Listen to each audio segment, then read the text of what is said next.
All right, so now we're going to keep going using that lead leg like a jab. So what happens, we start using the lead leg and he holds his ground a little bit more. That's not when we're going to be looking for the kick. Now we're going to start looking for the punch. So as he's coming in at me, I do lead leg. What I do is, you see how I make that transition to punch structure?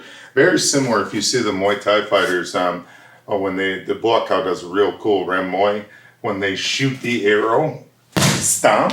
Well, that's kind of why they're doing it. In this situation, off the tee of the front kick, I'm going to shoot the arrow. As he holds his ground and comes at me, I shoot the arrow in and I look to throw that cross. So I really aggressively take that space off the tee with my lead leg and get into a hard punching position. So again, I front kick, boom, and I aggressively, and you see I lead with the front hand. This does a few things. One, it blinds him.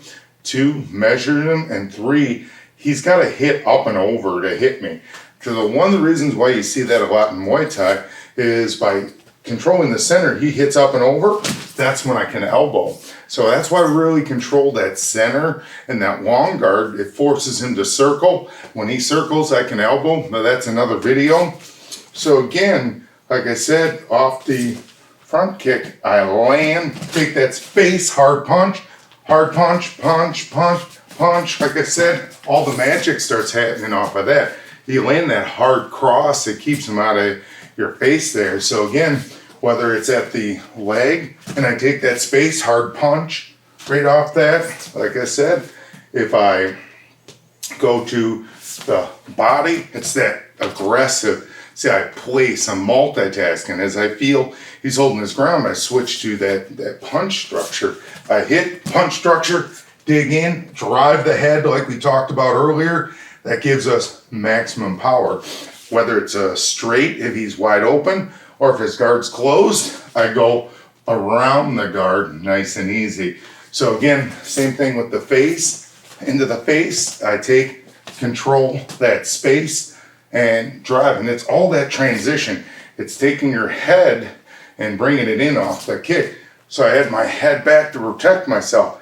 I'm gonna take this hand, drive, and that's how I get a lot of power, and that helps me transition to my next strike, whether I want to go liver, hook, etc. If I leave the head away, it's very easy for him to hook me or cross me. So that's what I mean about going into the matrix. I drive behind my shoulder as I'm hitting him. It's hard for him to hit me. I want to thread the eye of the needle. And same thing there with the lefty. Like I said, you're going to see the straight a lot with the lefty because of the nature of lefty versus righty, the straight shot is straight down the middle. That's why Conor McGregor had so much success lefty versus righty. I was talking to John Kavanaugh, I go, Conor isn't good at fighting lefties, and that's why he struggled so much with Nate Diaz. Me knowing this, my brother was a lefty, he struggled against lefties too, because what happens lefty versus righty, lefties are so used to fighting righties that they can find that chin with a straight shot all the time, where righties aren't as used to lefties. So that's what they call the southpaw jinx. They're good at fighting righties. That being said, with the lefty, it gets a little different. I use the kick, but see how I step to the side. I move and transition off center line. That gives me an easy straight shot there, and I stay away from his power. I can even hand fight with that. So I can hand fight, boom, and catch him. Again, the lefty versus righty, you have some more options because of the position they're in. Even with that curving kick to the face, boom, hand fight, there's the cross all day. So that's how we transition from the lead leg to the punch hard. And again, it's all about, you got to bring your weight in. So as you do this, if I wanted to hang back or if he's going away, I'm in more of a kicking posture. But now when I punch, I got to hustle my head to the spot. Off of it, boom. You can see I drive, I explode, I squeeze my stomach, and I push my body, my upper body into the strike. It gives me power, and as well, it puts me into the matrix where he can't hit me. Because that's what I'm trying to teach you to do. You land your shots so they can't land shots on you.